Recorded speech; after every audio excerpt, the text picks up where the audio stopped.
Hello दोस्तों, स्वागत है आपका मेरे चैनल एजुकेशन आश्रम में। आइए आज हम सीखते हैं समध्वनि भिन्नार्थक या समश्रुत शब्द। ठीक है दोस्तों, देखते हैं।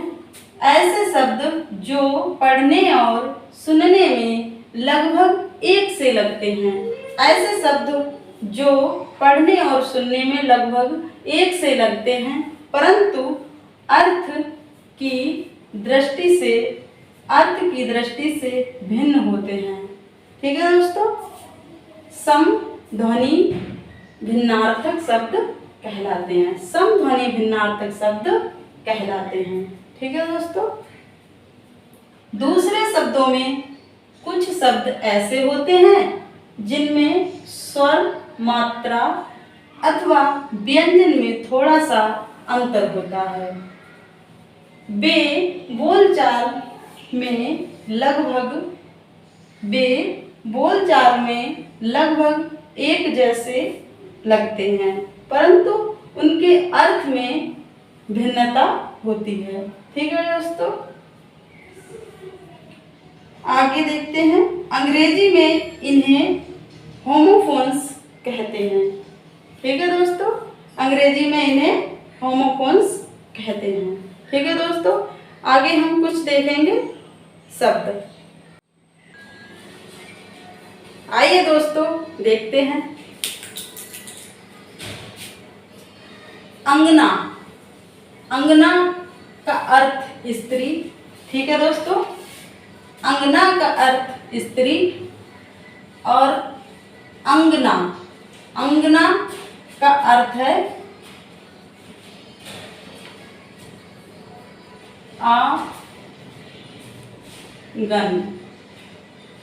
आंगन। ठीक है दोस्तों, ये जो हमारे घर के आगे होता है, शहरों में तो अब है नहीं दोस्तों, गांव में है।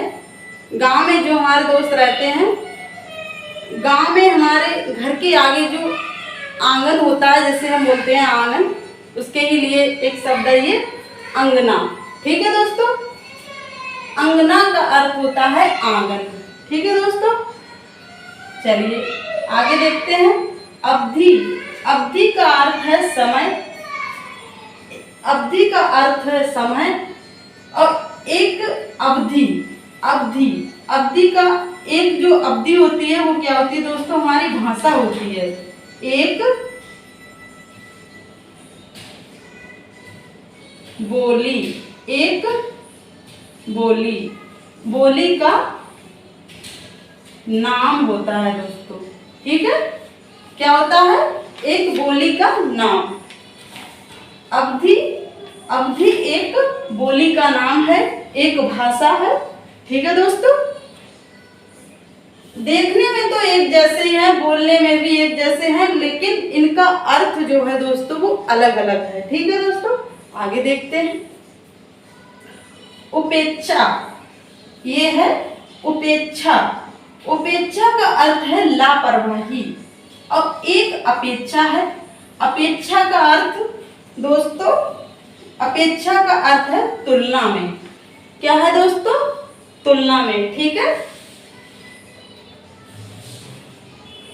तुलना में, जिसकी तुलना की जाती है। ठीक है दोस्तों, अपेक्षा, अपेक्षा का मतलब है तुलना में, और अपेक्षा, उपेक्षा, सॉरी दोस्तों, उपेक्षा, उपेक्षा का अर्थ है लापरवाही। ठीक है दोस्तों, आगे चलते हैं। अगला है कोश। कोश का अर्थ है शब्द संग्रह। कोश का अर्थ है शब्द संग्रह और एक कोश, कोश का अर्थ होता है, क्या होता है दोस्तों, खजाना। ठीक है,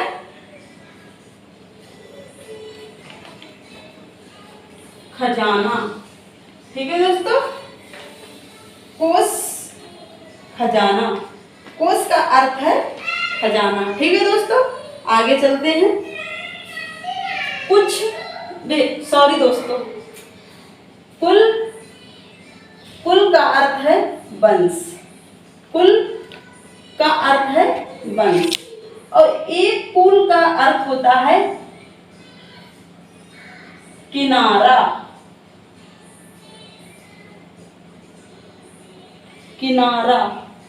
ठीक है दोस्तों, देखिए दोस्तों क्या है, किनारा। ठीक है। एक कुल का अर्थ होता है वंश और एक कुल का अर्थ होता है, एक कुल का अर्थ होता है किनारा।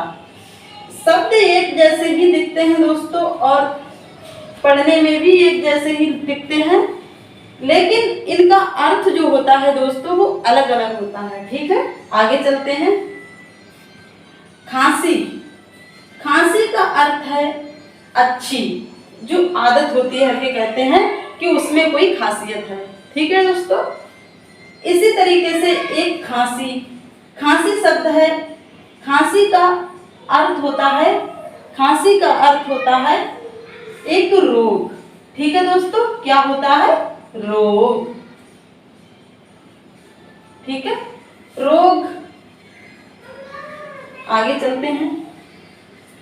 चित्त, चित्त का अर्थ है सिर के बल। ठीक है, चित्त का अर्थ है सिर के बल। एक होता है चित्त, चित्त मतलब चित्त का अर्थ होता है मन। ठीक है दोस्तों, आगे चलते हैं।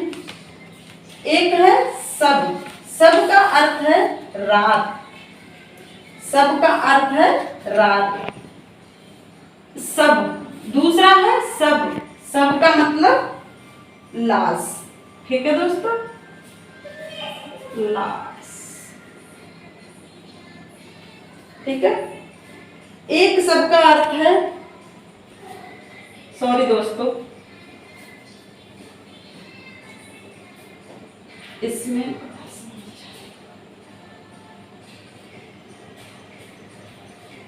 एक सब का अर्थ है रात और एक सब का अर्थ है दोस्तों लाश। ठीक है, आगे चलते हैं।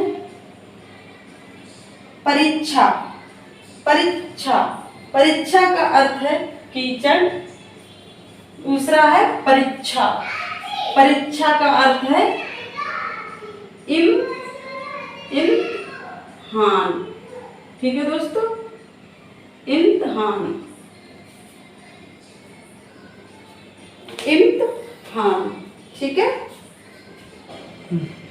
ठीक है दोस्तों, इस तरह के शब्दों को हम सम ध्वनि भिन्नार्थक या समश्रुत शब्द कहते हैं। ठीक है दोस्तों, यदि आपको मेरी वीडियो पसंद आई हो तो लाइक करें, चैनल को सब्सक्राइब करें। धन्यवाद दोस्तों।